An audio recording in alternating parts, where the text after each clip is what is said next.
We're back, and by now it's 6:45 in the evening, so we've been at it for like almost 14 hours, and in the meantime we've gone from episode 45 to episode 55. Read, taped, edited, finished off, processed the whole thing. Now I'm just running it on a stick. So I got a backup copy, because you never know. And in the meantime, I've been making myself a good cup of lentil soup.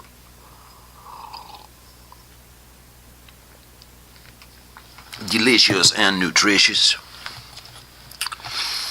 Now let's get on with our story.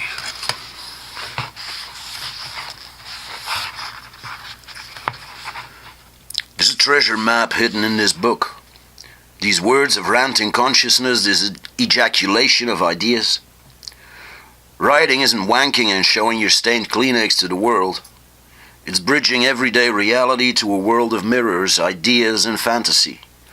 It's a flowing magic, spellbinding writer and reader alike, to the last letter on the last page. Did you, before buying me the book, unnoticeably bring me up to your nose to smell at what lies contained within?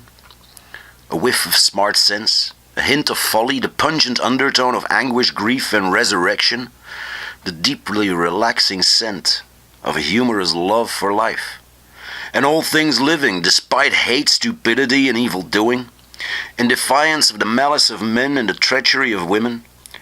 Though my love may be a bullet in the rapist's groin, a dagger through the thief's hand, a needle in the eye of the envious, a spike in the veins of abstinence, virtue without vice is of a maddening, murderous, and vile non-existence.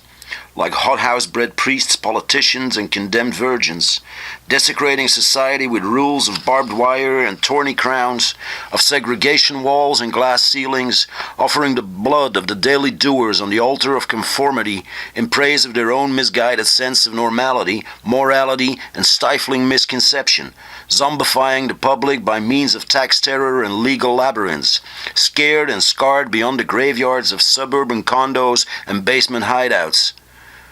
No appreciation for the courage of individual purpose and reasoning. No awareness, let alone respect, of realities beyond their own. No understanding for a world that is forced to support them, bound and fettered by the ties of class and the strings of might in the power play of success that's woven through our existence. Woo. Do I smell good? You like it?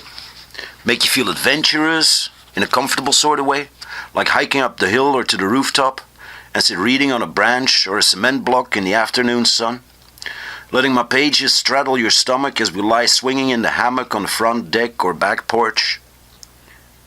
Do you notice how cities stink worse than manure? How perfume deletes the personal aroma, thus rendering the body somewhat void and soulless and interchangeable?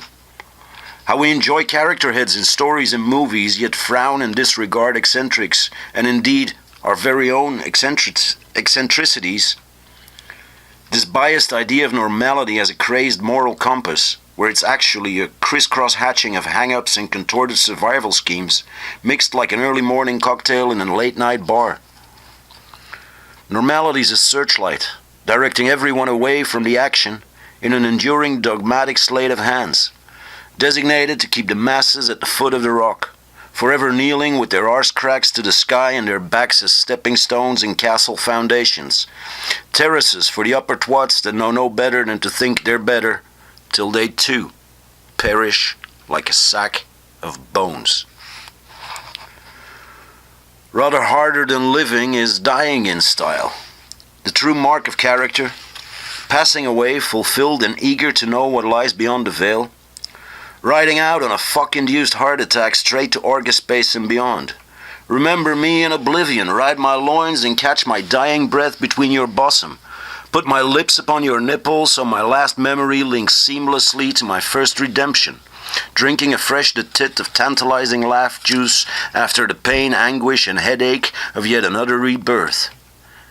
An orgasm like never before as my last load shoots up your cunt like firecrackers.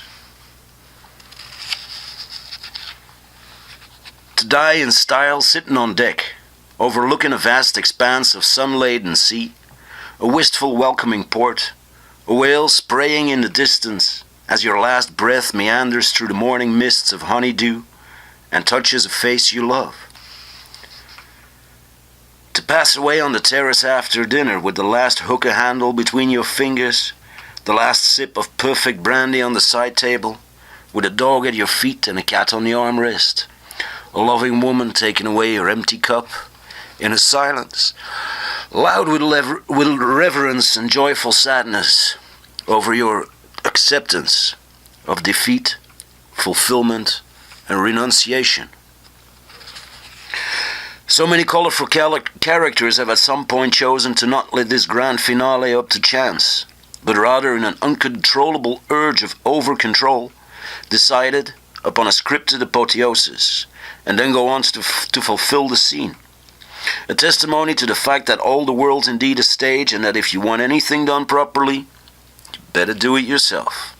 Now, I don't personally subscribe to writing the final chapter that way, though I far from frown upon it, let alone feel the need to lament or judge, each their own life, so each their own closure of the curtains and lifting of the veils of flesh, dismission of the physical plane, the party of departure, the feast over flesh, the grand letting go of all things earthly, the walk back gyrating the spiral staircase, the baptism in the everlasting gene pool, that Socrates cup of primal primitive ur soup, the tadpole bowl of conception where wanting wombs ladle life up their lascivious lips, the nether mouth quenching the thrilling thirst for life with potential reincarnates, room to let, come check the accommodations, you'll grow out of them through the course of 3 seasons, but 9 months gestation can seem an eternity, no?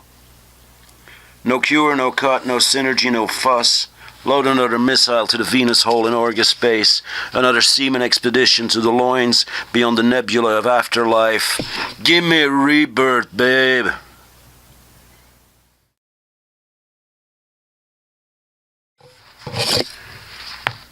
Something weird and wonderful happened yesterday. I was lying on the desk, pages combed back, basking in the winter sun, when this writer guy just pulled out his laptop, opened a writing program, and started writing a new book. I couldn't believe it. I mean, I'm the real thing, the handwritten manuscript, needing to be photographed, copied, and typed out. I'm not even done. We're not even through. And this nutter just starts number 2 like there's no tomorrow. I kinda went uncomfortable there. Twitchy in the metal spiral that binds my pages, cringing with unfulfilled desires and need for nurture and recognition. But I wasn't gonna let him notice. No way. I'm a book of manner and proper breeding. A mere glance of incredulity is all you get at best. You Mr. Pen Slave Pussy Crave.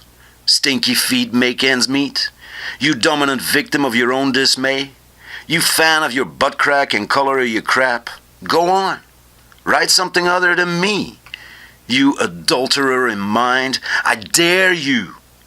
I don't care. When I'm sold, I'll be doing it with thousands of readers, multiplying myself with every download and at every bookstall, shamelessly showing myself, taking my pose and strutting my stuff, unveiling my innermost pages to the devouring, lustful eyes and gentle yet rough enough fingers. Yes, right, you pimp of ponderings and propositions, you whorefather of frivolous biographical fiction. Pusher of puns and pussy effigies, the punishing penis pen cramping your fingers through night and day as your R's and ballback grow into the busted seat. I watch your brain give birth to me, in me, upon my pages, like fish eggs laid in water, and then fertilized on the reread with a few simple words added or cut, a little seedy editing, a stripping and teasing around the dance pole, the backbone of the spiraling storylines. Right, Right, you fucking pen pal of insanity. Right, you sick and depraved sun worshipper, lurking in the shadows for fear of evaporation, disillusion, desillusion. Rip the words from the dancing neurostorm that is your mind and shout them out loud on a thankful piece of paper, waiting for a purpose. The understanding carrier of your army of letters and battalions of phrase. And when the troops are amassed and bound under cover, title and epilogue, we will march into the world of wandering stupidity and dumbfounded wanderers. We will mutilate the minds gone dry with reason. We will spit in the eye of rotten dogma and pull the hairs off the head of tradition. March for a freedom that enslaves no one. Words for debate and overthrow. March for days of leisures and nights of thought, hunt, cock and cunt, marching in, out, in, out, in, out.